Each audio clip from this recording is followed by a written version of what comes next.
Papa. Nasa labas ito. Oo, hindi na ano.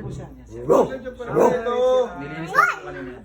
Yun yung part po ng mga lions na yan. Way lang po ng communication nila yan. Dahil ang mga lions, sila po ay may mga tinatawag na pride. Buko. Then bukod po doon, ang mga babaeng lions po ang nag-hunt ng pagkain nila. Hindi po ang mga lalaking lions. Nag-hunt. Yes sir, mga hunter po ang mga babaeng lions. Mas hunter po sila. Mimi, what's your name?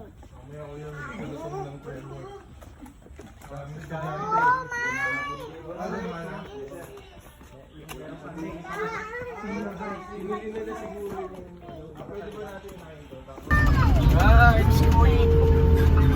Are you ready for the tiger? I want to sa taas. I want you. Mamaya after ng tiger ride.